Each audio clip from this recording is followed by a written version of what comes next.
अब हम आगे बढ़ते हैं। तो पहला आपका जो है वो है फेट मनी। या फेट मनी क्या होता है? ऐसा पैसा या जो गवर्नमेंट ने ऑर्डर किया है या गवर्नमेंट के ऑर्डर से वो चीज़ इशू हुई है और उसको कोई मना नहीं कर सकता है, ठीक है। तो it refers to that money which is issued by order और अथॉरिटी ऑफ गवर्नमेंट, ठीक है। दूसरा आता है फिड्यूशियरी मनी। अब ये क्या होता है? It refers to that money which is accepted as a medium of exchange because of the trust between the payer and payee. मतलब कि दोनों के बीच में ट्रस्ट है, इसकी वजह से वो पैसा नहीं है लेकिन उसको पैसे की तरह ट्रीट किया जा रहा है। फॉर एग्जाम्पल इसके लिए जो बेस्ट एग्जाम्पल है बिल ऑफ एक्सचेंज, अगर आपने पढ़ा हो 11th में, ठीक है। तो उसको क्या कर रहे हैं हम लोग? एक ट्रस्ट है, इसके लिए उस बिल को एज अ पैसे की तरह हम यूज़ कर रहे हैं कि भाई पैसे नहीं दे रहे हो तो ये बिल दे दो, लिख के साइन करके, और जब होगा तब हम देखे जाएंगे। फिर उस बिल को हम डिस्काउंट भी कराते थे, अगर याद हो तो, ठीक है। 11th में सारी चीज़ें हैं, किसी को टर्म्स है तो वो रिवाइज कर लेना, ठीक है। तो वो आ गया किसमें? फिड्यूशियरी मनी में। दूसरा आता है फुल बॉडी मनी। अब फुल बॉडी मनी में क्या होता है? जो कमोडिटी वैल्यू होती है और जो मॉनेटरी वैल्यू होती है वो सेम होती है, ठीक है। It refers to money whose commodity value is equal to that money value as and when are issued. मतलब कि जितने का वो नोट बना रहा है उतने उसकी वैल्यू भी है, कहने का मतलब। इसको हम आगे थोड़ा समझते हैं बाद में।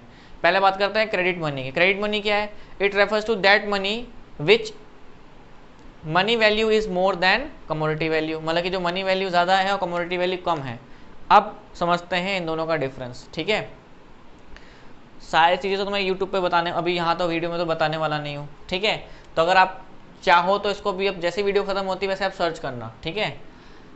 एक 100 रुपये का जो नोट है उसकी मॉनेटरी वैल्यू 100 रुपये है, बट उसके बनने की लागत होगी ना, बनने की लागत, कॉस्ट ऑफ प्रोडक्शन, वो आपका 1 रुपये या 1.5 रुपये के बीच में होगा। नेट पे सर्च करो कोई, ठीक है। जो लोग वीडियो देख रहे हैं सर्च करो और बताओ कि कितना कितना है, ठीक है। दूसरा 1000 रुपये का और तीसरा 500 रुपये का। ये नोट की इंटरनेट पे सर्च करो कि कॉस्ट ऑफ प्रोडक्शन क्या है। 1000 रुपये का, 500 का आपका जाएगा 2 से 2.5 रुपये ज़्यादातर, ठीक है। और 1000 रुपये का कितना जाएगा? मैक्सिमम 3 रुपये, या इन चीज़ों में आपका कॉस्ट ऑफ प्रोडक्शन। अब यहाँ पर क्या हुआ कि मॉनेटरी वैल्यू जो थी, मनी वैल्यू, वो ज़्यादा है, वो 500 रुपये है, लेकिन इस 500 का नोट बनाने के लिए खर्चा कितना लग रहा है? केवल 2.5 रुपये। समझ में आई? तो यहाँ पर क्या बोल रहे हैं क्रेडिट मनी में कि it refers to that money whose monetary value is more than the commodity value. उस नोट की अगर तुम लागत देखोगे तो 2.5 रुपये की है। और यहाँ पर क्या हो रहा है फुल बॉडी मनी में? अगर वो 500 रुपये का है तो उसकी वैल्यू भी 500 रुपये होगी, मतलब कमोडिटी वैल्यू और मॉनेटरी वैल्यू दोनों इक्वल होगी। जैसे सोने की बात कर लो, सोने का 10 ग्राम का अगर तुम एक कॉइन बना लो 10 ग्राम का, उसकी वैल्यू कितनी है? 35,000। अब बना कितने में? 35,000 में। वैल्यू कितनी? 35,000 ही है, ठीक है। तो उसका क्या बोलेंगे? Full body money. जो वीडियो देख रहा है सर्च करना तीनों नोट का और मुझे कमेंट्स में बताओ कि कितने कितने पैसे अभी करंटली नेट पे सर्च करके बताओ कितने कितने पैसे में ये नोट्स बनते हैं, ठीक है।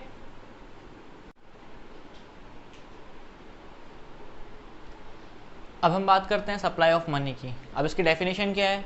Supply of money refers to total stock of money held by the people of a country at the point of time. मतलब एक पर्टिकुलर पॉइंट पे लोगों के पास जितना पैसा है उसको हम क्या बोलेंगे? Supply of money.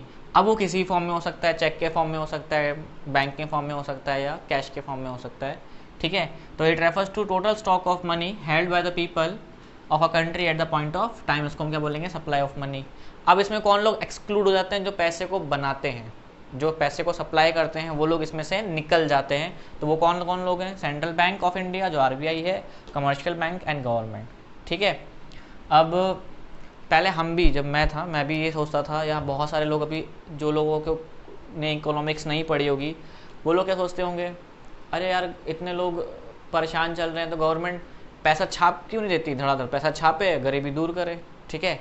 तो यहाँ पर देखो क्या लिखा है, यहाँ पर पैसा सप्लाई करने के लिए, पैसा प्रिंट करने के लिए क्या होना चाहिए? Minimum reserve of ₹200 crore in the form of gold and foreign securities. Of this value of gold must be ₹115 crore. इतना पैसा अगर गवर्नमेंट रिजर्व में रखती है RBI के पास, तब RBI पैसा प्रिंट करती है, ठीक है।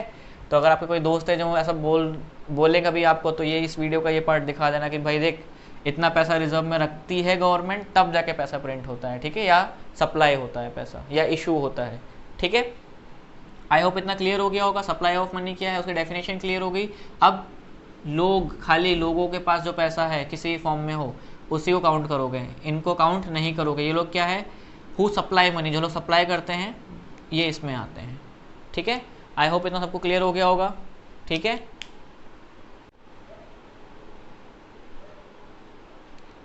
अब हम बात करेंगे बैंक मनी की एंड हाई पावर मनी की। अब देखो ये चीज़ आपको कभी एग्जाम में नहीं पूछी जाएगी, मेरे हिसाब से पूछी जाएगी अगर किस्मत बहुत ख़राब होगी तो।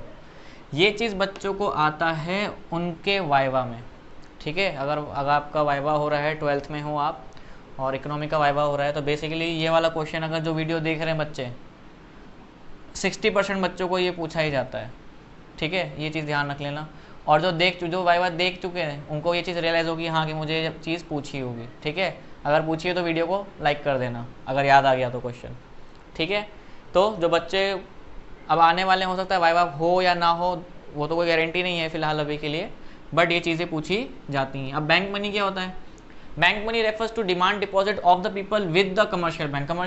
कमर्शियल बैंक के पास जितना भी पैसा है जो निकाल सकते हैं, चेकेबल डिपॉजिट है, जो हम चेक दे के निकाल सकते हैं, उस पैसे को हम क्या बोलते हैं?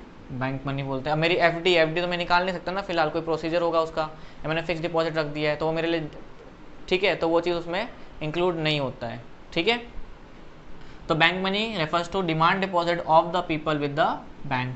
ठीक है, नेक्स्ट हाई पावर मनी क्या होता है? It is a sum total of currency held by the people, जो लोगों के पास करेंसी है वो। दूसरा, vault cash of the commercial bank, commercial bank के पास पैसा जो वॉल्ट कैश में रखा है वो। And cash reserve of the commercial bank with RBI, RBI के पास जितना भी पैसा कमर्शियल बैंक ने रखा हुआ है एज अ कैश रिजर्व, अगर इन तीनों को आप प्लस कर दोगे, सम टोटल कर दोगे, तो क्या मिल जाएगा आपको? High power money. I hope ये सबको क्लियर होगा, कोई डाउट नहीं होगा। इसको फटाफट याद कर लेना, इसके नोट लिख लेना। ठीक है,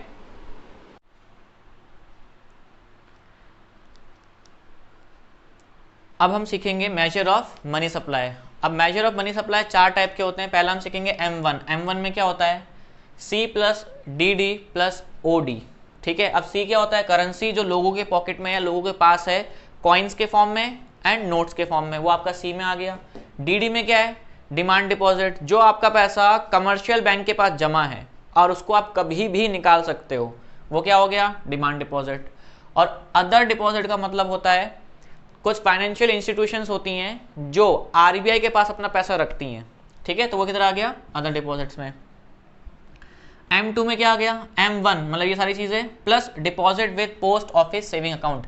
अब पोस्ट ऑफिस में भी सेविंग अकाउंट्स होते हैं, किसानों के होते हैं, वो बहुत सारी जगह ऐसी होती हैं जहाँ पर बैंक नहीं होती हैं, जहाँ बैंक अपना ब्रांचेस ओपन करना नहीं चाहती हैं, तो वहाँ पर क्या होता है? पोस्ट ऑफिस सर्विस देता है सेविंग अकाउंट खुलवाने की, तो वो पैसा भी आपका ऐड हो जाता है और M1 भी ऐड हो जाएगा, तो क्या बन जाएगा? M2। अब बात करते हैं M3 की, तो M1 plus net time deposit with commercial bank. अब नेट टाइम डिपॉजिट क्या होता है? जो FD होती है आपकी, फिक्स डिपॉजिट्स बैंक के पास, जो आपने एक फिक्स पीरियड के लिए रोक दिए होते हैं पैसे और उस पर आपको इंटरेस्ट लेते हैं, ठीक है, या इंटरेस्ट कलेक्ट होता रहता है, तो वो आपका कहाँ पर आता है? Net time deposit. अब वो कहाँ पर, किसके पास रखा है आपने? कमर्शियल बैंक के पास, तो वो भी चीज़ ऐड हो गई। M4 M3 मतलब कि ये सारी चीज़ें plus total deposit with post office. अब पोस्ट ऑफिस के पास जो भी टोटल डिपॉजिट है, ठीक है, वो सारी चीज़ें भी ऐड हो जाएंगी, तो M4 बन जाएगा। अब M1 is a narrow concept and M4 is a broader concept. यहाँ पर बहुत ज़्यादा चीज़ें ऐड हैं और यहाँ पर कम चीज़ें ऐड हैं, तो यहाँ बोल सकते हैं कि M1 नैरो कॉन्सेप्ट है और M4 ब्रॉड कॉन्सेप्ट है। आई होप इतना क्लियर हो गया होगा सबको। अब बात करते हैं लिमिटेड लीगल टेंडर मनी की and unlimited legal tender money की। अब लिमिटेड लीगल टेंडर मनी क्या होता है? ऐसी मनी जो सामने वाली पार्टी आपको मना कर सकती है लेने से, कि मैं इससे ज़्यादा ये नहीं लूँगा, डिनाई कर सकती है। ठीक है, वो क्या है? आपके coins. Coins in India are limited legal tender money, मतलब कि अगर आप कॉइन्स दे रहे हो, अभी 1 लाख के कॉइन किसी को दोगे तो इट्स हिज और हर पर्सनल अंडरस्टैंडिंग की वो दुकान वाला, कोई बिजनेस वाला वो ले ले, बट वो डिनाई भी कर सकता है आपको कॉइन्स के लिए, एक लिमिट से ज़्यादा हो तो। ठीक है, तो कॉइन कैसी है? लिमिटेड लीगल टेंडर मनी है, मतलब सामने वाली पार्टी लेने से मना भी कर सकती है।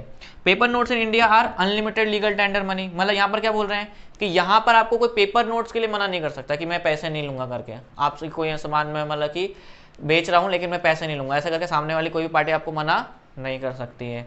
ठीक है, तो कॉइन्स के लिए मना हो सकता है, पेपर नोट्स के लिए मना नहीं हो सकता है। अब यहीं पर ही आपका चैप्टर कंप्लीट हो जाता है। ठीक है, इसके नोट्स बना लीजिएगा।